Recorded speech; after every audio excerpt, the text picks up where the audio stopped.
Daniiar, could you please show us some pictures of your academic life and tell us more about your university that you studied in? Sure.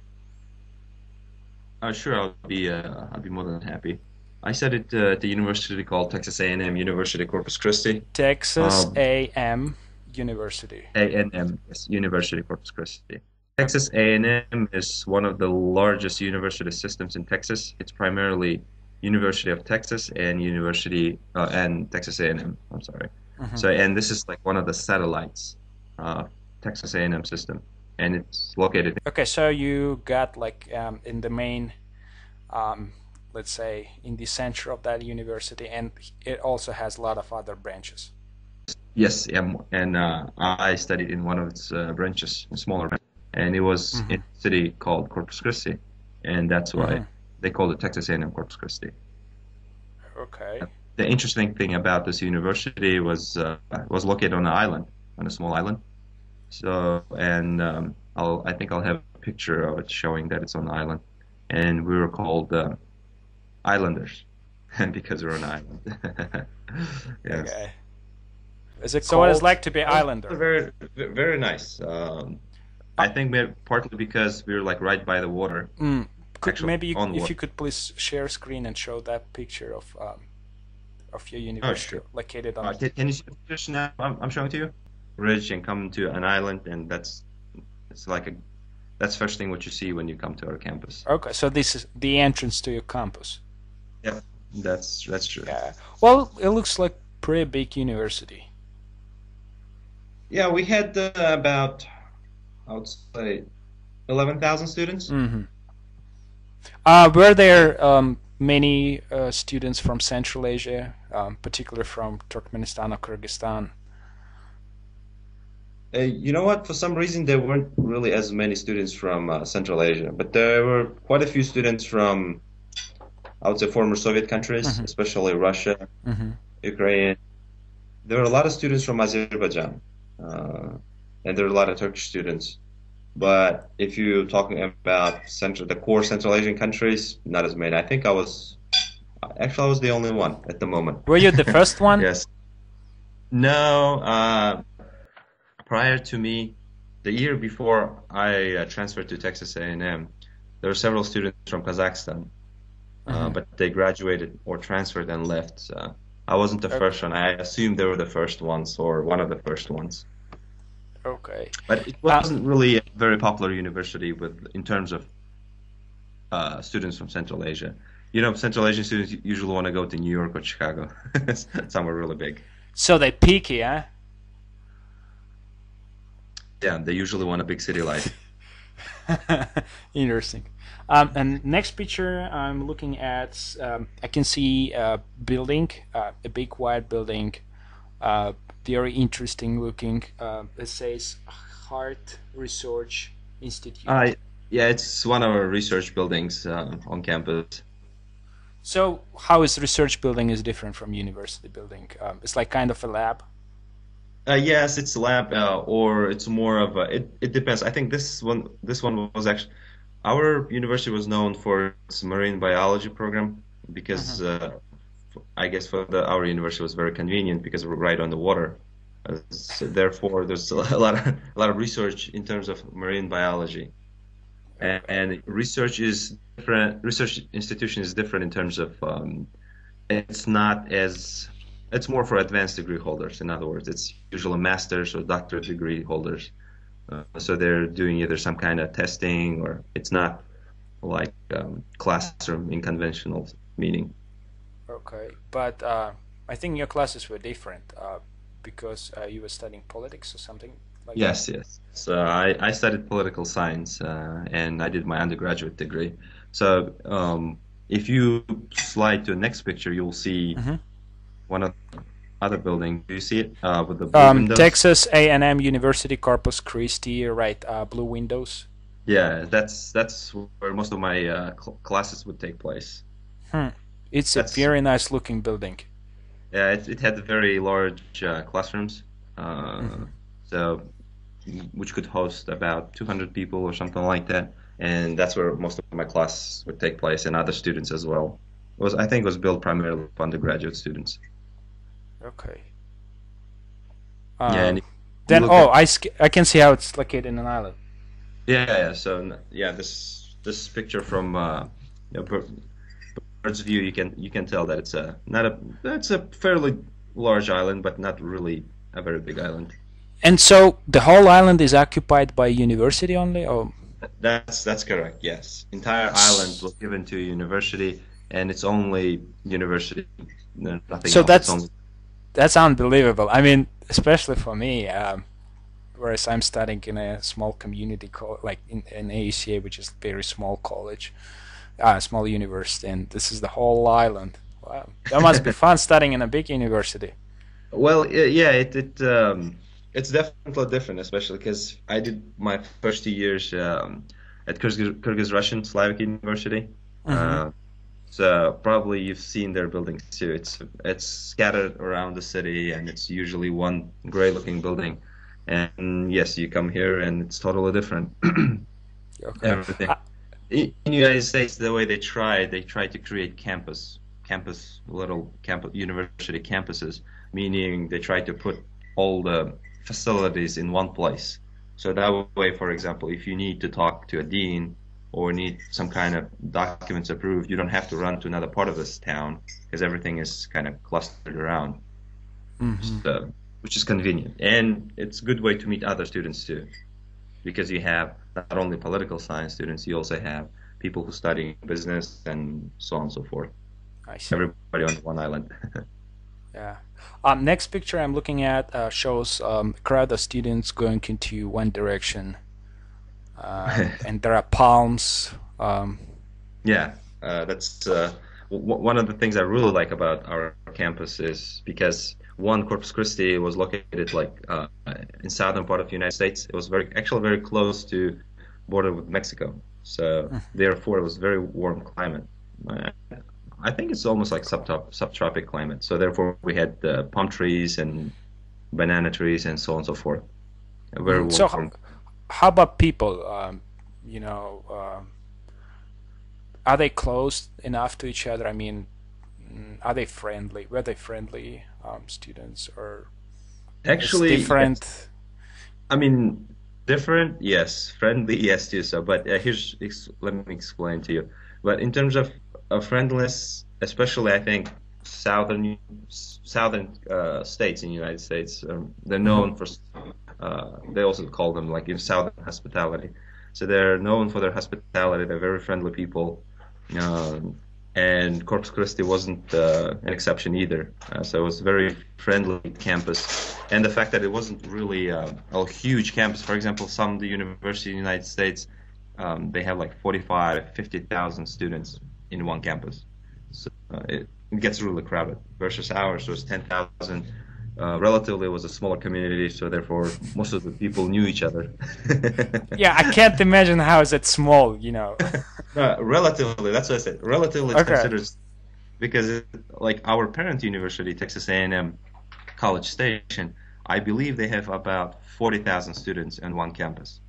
So four times bigger than us. Okay. Consider to them, we're very small. But culturally, you touched an interesting point. Obviously, culturally, especially from us, Central Asians, obviously, American culture is different. So you had And any cultural shock or like any yeah, difficult, any it's problems? cultural shock, and it's more of it takes time for a transition. It takes time for a transition just to just to kind of understand when you're trying to communicate how people receive the information, because in certain times it can create misunderstandings because different cultures see things differently. It's not necessarily because they're unfriendly or they don't like you. It's just simply how we grew up, the history, it's different, and the way how students in the United States grew up. Right. So yeah. It's kind of interesting for me because I moved to live in Bishkek, and coming from Turkmenistan and ending up in Bishkek, that's not quite much difference. Kind of the same culture. But living in the States must be like a lot of like the totally different experience. And how it actually happens, this cultural shock. How you start feeling that. Well, Yeah, I hope I don't take much of your no, time. no, Like, no. if you have any like time limits, let me know, please. It's Friday. Yeah, I don't have a class today, so Cool. when you run out of questions, we can stop. Thanks, man. So is it So, okay that I'm drinking tea? Like, no is that problem. fine? No, Okay. Yeah. Need to absolutely. I formal mean, it's class. just for you to decide. I mean, you're gonna be showing, but you look cool with this cup. You look pretty Yeah, American. like in one of those shows, they always drink something, so I figured I should bring a cup. Cool. Anyways, you were asking about the cultural shock, how it Yeah, takes and how place. you start feeling that. Well, one thing is, here's the thing. First time I was in the United States, I came through a program called Flex or Future Leaders Exchange Program. Mhm. So so therefore, when I came to university, I already knew what to expect because I've been in United States first time. But in terms of cultural shock, I can tell you when I was a little boy in high school, when I first came to United States. Well, cultural shock really begins, I would say, in airport when you come to United States because you realize, all right, this is real. I'm already here. Because prior to it, it's kind of like, all right, I'm going, I'm flying, when I'm going to be there. But then all of a sudden, boom, you're there. And you realize that everything is different. People dress differently, they talk differently, the food is different, everything is different. And another thing is everything is bigger, buildings are bigger. So you realize that this environment is foreign to you. You don't know much about it. And I think there's some kind of recognition that you're really far, far away from home. Uh, and and I think at that point you definitely realize that, all right, I am in the United States. I think that's how it begins. And then as you progress further in your program or in your stay in the United States, you start seeing other aspects of the culture, how people talk, how people hang out, how they communicate, how they spend times. And I think at that point you know more about the culture and you realize how different it is. So at least that was a culture shock for me. For somebody else, it might be something else different. It's just the differences. That's what I would call cultural shock for me. So But for you, cultural shock is experiencing the uh, differences. yes, In yes, term, the differences, like because it was so much different. Um, because there was nothing like our culture, nothing like in Central Asia. Even the way people eat, for example, it's just a very simple example. I don't know how in Turkmenistan, but especially like I'm from south of Kyrgyzstan. So, for example, when we have a dinner, we have to wait for everybody to gather in the table, and then we start.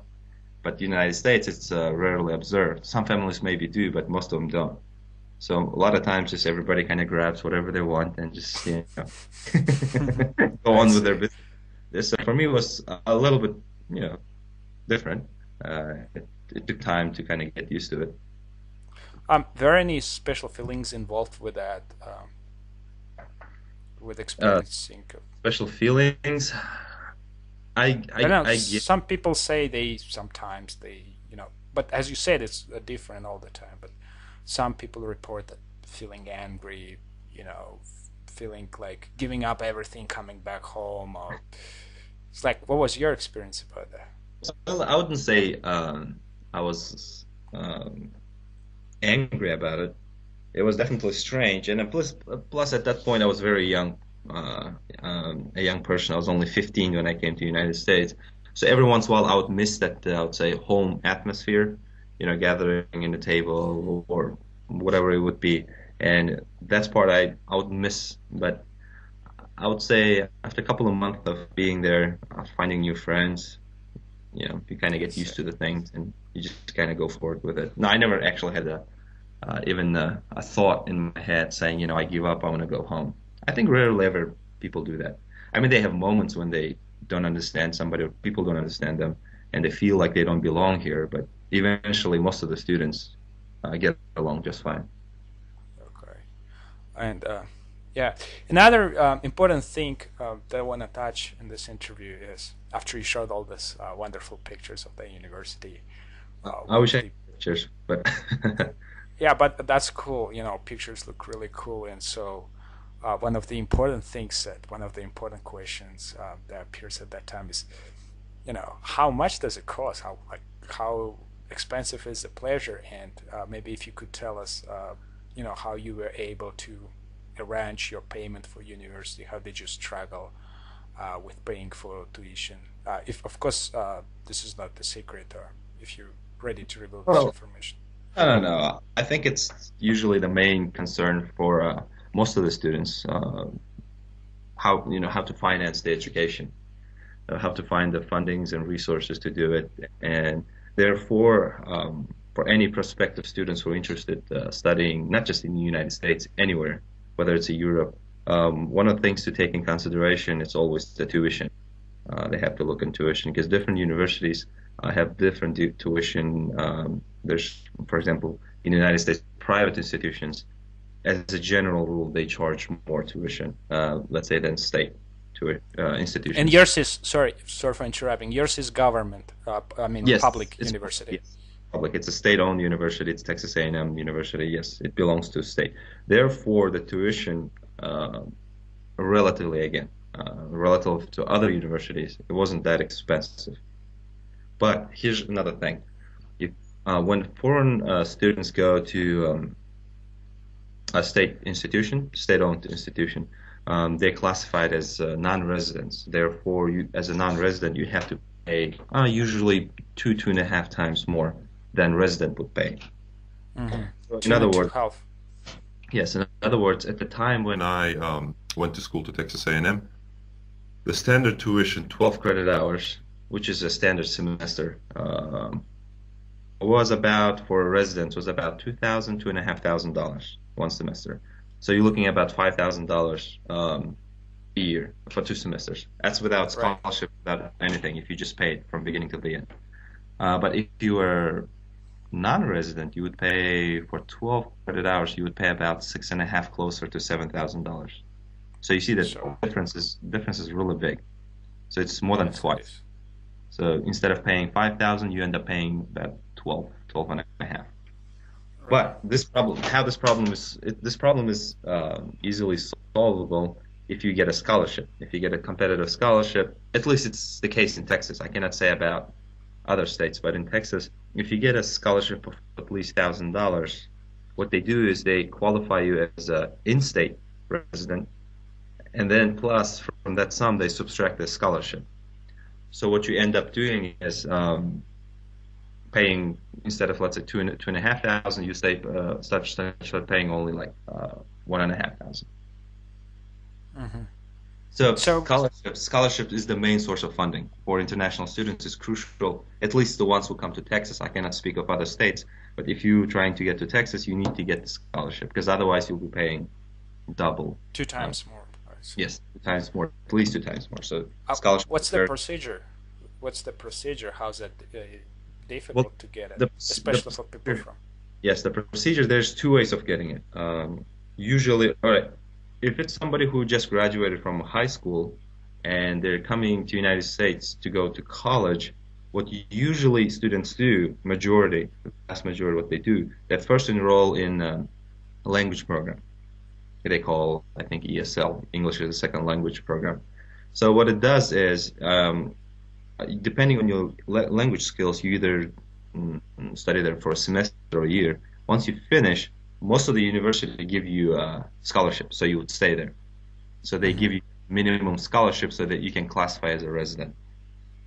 Right. So it's a fairly simple procedure. You pay for English classes, and after that, once you improve your English skills, you pass the Mm-hmm. examination. It's something like TOEFL, I think, and you get the scholarship. And obviously, there's a second option that would be assuming if you had already good English skills. What you can do is apply for scholarship directly when you're applying to university. That's Mm-hmm. another way of getting it. And so if I if I have, let's say, good English, and I know what good is for your university, and I want to get a scholarship, so what do I do? I write somebody. How do I No, ask for scholarship? what you do is, I assume, let's say you're applying or you're transferring, let's say, right? Or even Hmm. if you're applying from the very beginning, all schools in the United States have an application process, and it's available on their websites.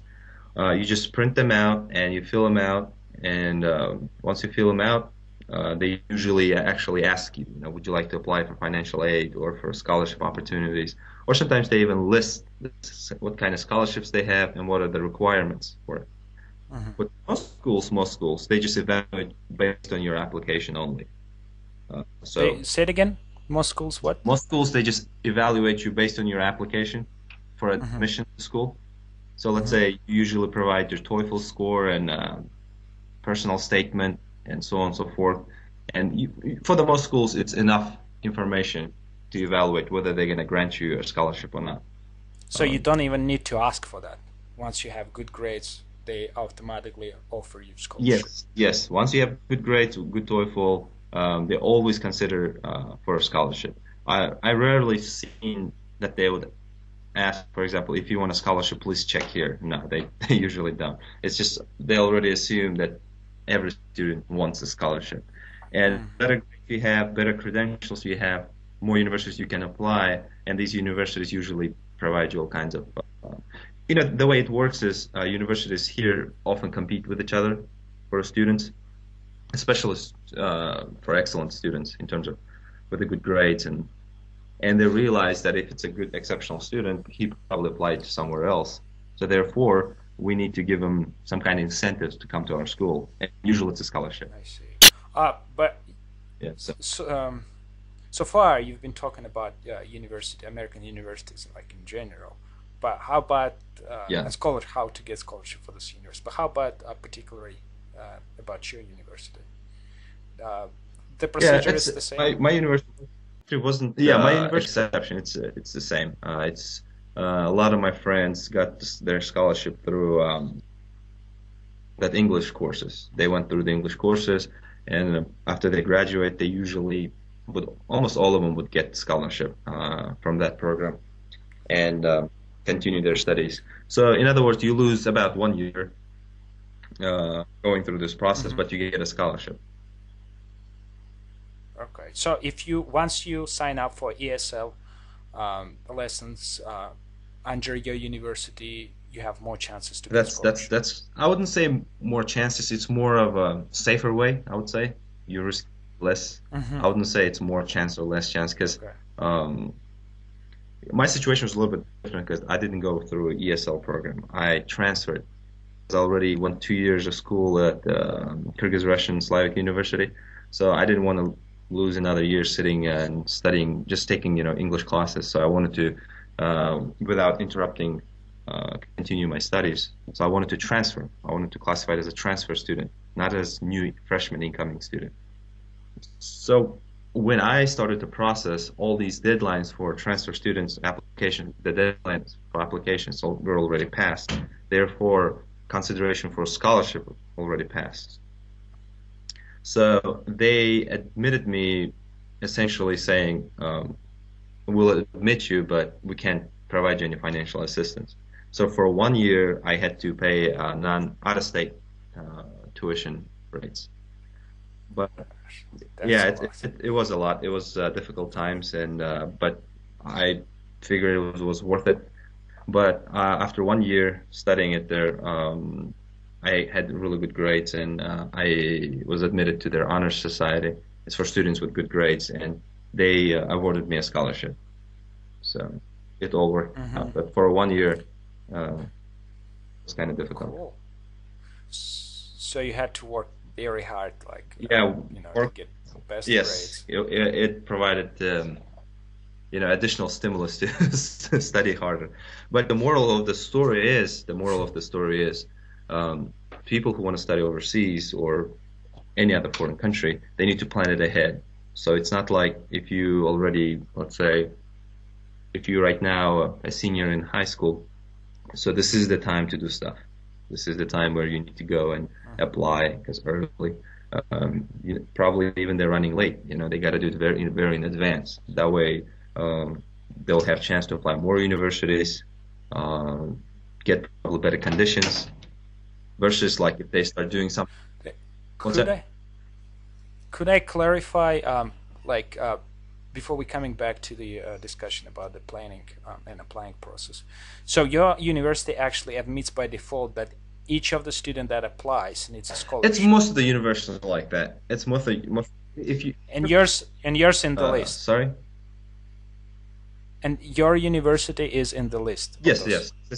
yeah. Like it also, so you don't need to ask for scholarship. Once you show them good TOEFL, good SAT, some kind of extraordinary scores on TOEFL and SAT, you will be able to get in and Yes, have a scholarship. as a general rule, when good students apply to schools, they offer you. They first what they do is they send you a letter of acceptance. They say, "Congratulations, we want you as our student." And usually after that, they follow up with a scholarship offer. And if they don't, and at that moment, it will be appropriate time to ask them for a scholarship or any financial assistance Okay, so after you've been admitted. the first goal that you set is to get in, and then Exactly. you Exactly. either ask for scholarship or you wait for them to propose one for you. Yes. Yes. Because that's what I'm saying. Prospective students who want to go to at least U.S. colleges, that's why they need to start early. For example, if somebody is junior in high school and they'll be senior next year, all summer probably they need to prepare for their TOEFL, and then next year, first thing what they need to do starting in fall, start filling out the applications because it takes time. Personal statements can take time, and some schools have different requirements. There might be several essay requirements and so on and so forth. So it's a very time-consuming process. And if you don't have enough time and you're trying to apply to a lot of places, you usually will make mistakes and so on. So to avoid these kind of situations, my advice would be to start early. Okay. And regarding your university, if that's not a secret, what were the TOEFL scores, considered to be good enough to be admitted for you, That's and what are that's the a general requirements? that's a good question because, as I said again, I didn't because they classified me as a transfer student. All I had to do is take some kind of test. I forget the name, but it was math, reading, and I think writing. So So, it wasn't really conventional TOEFL, meaning I didn't have to listen to tape and do all that process. Mine was more designed. but why did they all of a sudden decided to do so? I mean, the general procedure requires a person to take TOEFL if he applies, and then was because you were a transfer student, because you were Yes, transferring to that? there's two reasons. First was transfer student, and second, my English skills were good enough. And when I talked to my advisor, she said clearly you can maintain the conversation, and I don't think that uh, making you take TOEFL will Hmm. prove anything else. This is, however, you have to take this test. I forgot to see general level of your the math skills and reading skills and writing skills. And I passed. They said like all you need to do is to pass those to pass the test, and you'll be I admitted see. to general classes without any prerequisite classes. Okay, but how did you happen to talk to her? I mean, was it some kind of a special exam via internet or by phone set for you? I mean, kind of interview, I or it was already just happened accidentally? No. It didn't happen accidentally. Here's another interesting moment is because I went to Corpus Christi second time uh, as a work and travel applicant, so I was Hmm. physically there, so I could go to the university and talk to them. So I think that was my advantage versus emailing them and calling them and doing all this stuff because they could physically see me and to see that I could speak English fluently and that they I did see. really need to do TOEFL. I think that's what made difference. But if I was, let's say, sitting in Bishkek and sending them emails and asking them to waive the TOEFL, what they could have done probably, sometimes universities do, they do a conditional acceptance, Hmm. meaning come to United States. We'll see. We'll talk to you, and then if you want, we will waive the TOEFL or whatever the requirement is. Or once you're here, then you'll have to take it. That kind of stuff. Some universities do that. Um, so again, because I physically was present there, I was able to talk to the people. I was able to talk to academic advisors, and I think that's why it happened the way it happened. Yeah. Well, it becomes more clear for me. It's a great story. So, you first were Yeah. you were first student at Slavic University, which is Russian type university. Yes, more old school type. So Yeah, Soviet you style. went for summer for work and travel, talked to your advisor, went to just knock the door of the university. You talked to your advisor, said, "Hey, look at me. I want to study. Yeah, I Yeah. want to study. I have great English." And then next year you transferred already, right? It's the same year. So it was Oh, well, summer no. of 2007. So essentially, like you said, I just walked in there and knocked on somebody's door and I said, I want to transfer. So they told me, talk to that person, and they pointed me in the right direction. I talked to that person. She told me, the list of documents I need to send to them. And I asked my parents to send it from home. They did. And from that point, it was already like July, yes, July. And they admitted me in August. So I started school like in end of the August, the same year. So you became a No, student without I did. coming back I home to returned home Bishkek. because I was in the United States on this called J1 visa or something.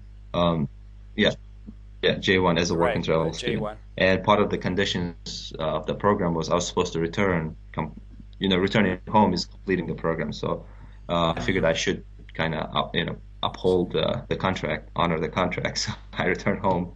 I closed the program, and then I reapplied for a student visa. Um, yeah, and they reissued I me a see. student visa. Then I returned back to the United States. Yeah, but that was kind of hectic because came home only for a week just to change my visa and return. So that was kind of crazy moments, but it's doable.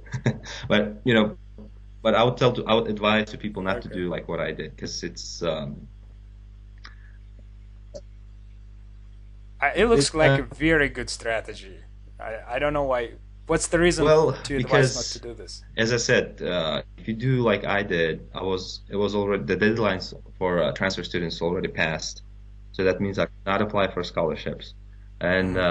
they didn't even want to let me to transfer to university because I had to write a lot of letters asking to admit me, and because deadlines are passed and they already had enough students, and it's not guaranteed that it will happen because if you do it, I pretty much started doing the process month and a half before school started.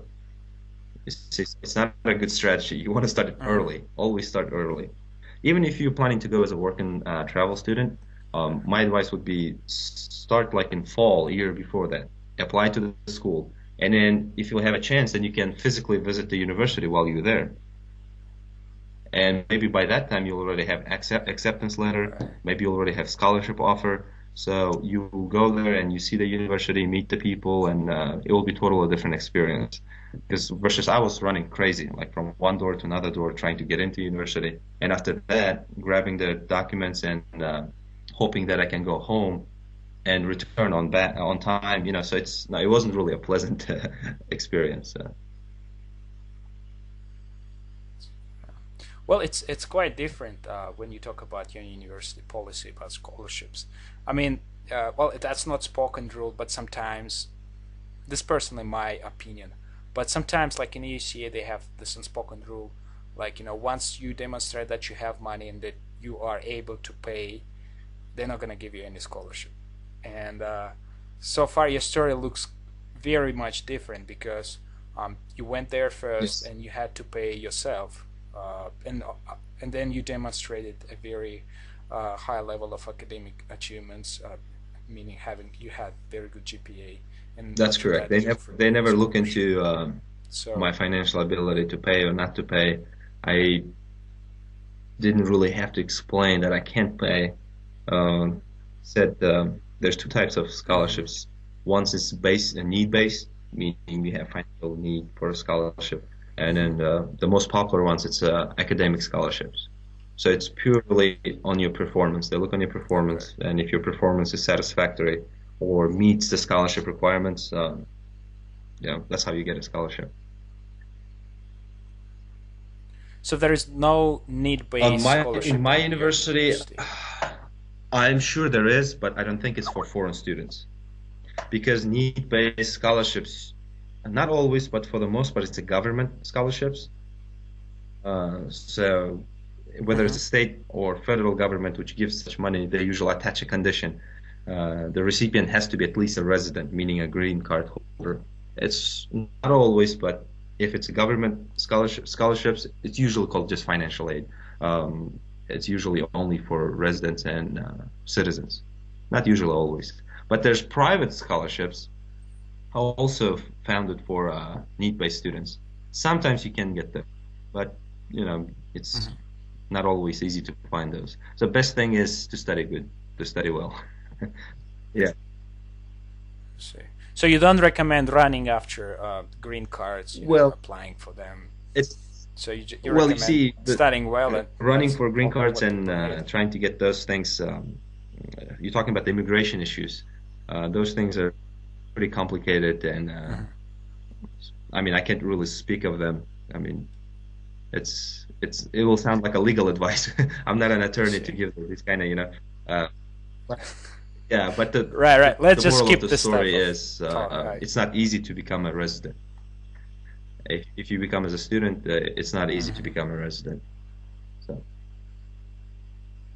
So it's much easier to prepare well, submit all the documents. Yes, go there as a foreign because student. to become a U.S. resident, there's only a certain way of becoming a U.S. resident, and studying in school is not one of them.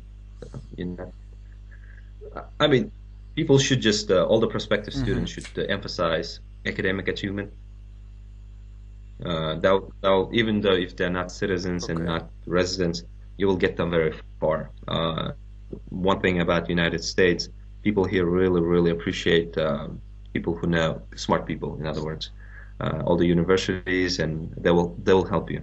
If you're a smart guy, university will help you. They want smart university somewhere else. I see. Right. So. Daniiar, so because you had scholarship, did you have to work on Yes. Working while studying is a normal thing in the United States. In American culture, it's a normal thing. But besides cultural aspects, I needed to work, especially in my first year, because I was paying a lot of money. At least for our family, it was considerable amounts of money. So I needed to work at least to somehow help out my parents. Don't ask them for money, for my basic needs too. That's one of the important aspects for a lot of students. Foreign students can't really work outside of campus. So as a foreign student, I could work only on campus. And you can work only up to 20 hours per week. I was actually fortunate enough to quickly find a job on campus. So throughout my undergraduate studies, I actually worked. But after studying 1 year or 2 years, you can start working off campus, but it's called CPT, curricular practical training, or something like that. But the point is, you can find a job which is related to your major. Let's say you're studying business, and some kind of company offers you to work for internship, which is off campus. And universities sometimes allow you to work off campus, but I think you usually have to complete at least 1 year of study. And then it looks like you do internship, and you're being paid for that internship. That's correct. That's correct. Yeah. So they'll allow it. It's doable too, because I've done it several times. Because right now I'm doing my master's degree, and I try to find like a practical experience, my work experience, and usually you can't find it on campus. So I had to look outside the campus, and I found it. And I talked to university officials. They gave me authorization to work off campus, so it's doable too. But as a freshman incoming student, I think the best thing you can find is working on campus. It looks like the hardest time is the time when you're freshman. That's the most difficult time. Yeah, You have it's cultural shock. You don't have scholarship yet, but you're working hard to get it. You have to work, and you're trying a not to lot of bother your friends. parents much, by Yeah. asking money. No, I mean So, scholarship aspect, as I said, if you start early, it's a doable thing. It's a doable thing. If you start early enough in the process, you can actually come to start your studies with a scholarship, and it will make a difference. It will, especially in state institutions like public universities, will make a huge difference because you'll pay just like citizens. I think right. in our country we have the same thing. I don't know about Turkmenistan. I remember that there are a couple of students, foreign students, they were paying like twice or three times more than what we would pay at Kyrgyz Russian Slavic University. So Well, it's I the think same in AUCA. Yeah, the foreign yeah, students pay I two think times more. it's a normal practice for lots of universities in different countries. Yeah. So yeah, usually first year is the hardest from all aspects. Okay. So you have this very incredible story, full of challenges, especially the ones that you had to overcome while being freshman. And having this great experience and having other students perhaps watching our interview, what can you recommend them? What kind of piece of advice you can give to them to inspire them and perhaps warn them about some kind of difficulties and give reasonable advice to them, if you could, please. Sure. I would love to. Well, first advice is it's never late. Because a lot of people told me you already finished your second year, you already grown man, just start finish what you already started. So my advice is never late. If you feel, I would say, passionate about studying overseas, it doesn't have to be United States, anywhere, whether it's in Asia or Europe. It's never late. There's always opportunities to pursue it. That's my first advice. In other words, pursue what you want. And second advice is do research. Do very, very good research. Uh, First, know what you really want, what kind of program you want. And when you're choosing your program, be practical about it because before you realize you'll graduate, then you need to work. So pick something, which you can find a job with, in other words, because that's very important. And after research, third is start early. Start early. Starting early always helps because, as I said, it will be hard to find a person who will tell you everything. You usually find one person and he can answer you three questions. Another 33 questions, you gotta find like 10 other people. So that's how it usually works. People specialize in different areas and they'll say, oh, no, I can't, it's a financial aid office. Call them. And you call them and they don't always pick up the phone. So if you don't have enough time, you can easily run out of time. So start early. And last advice is don't get discouraged because if you look on their websites, they start running the costs. It costs this much. Just because you see the numbers, don't be afraid from the numbers. It's all doable. There's a lot of students, including me, um, who study on their scholarships on or work or something else.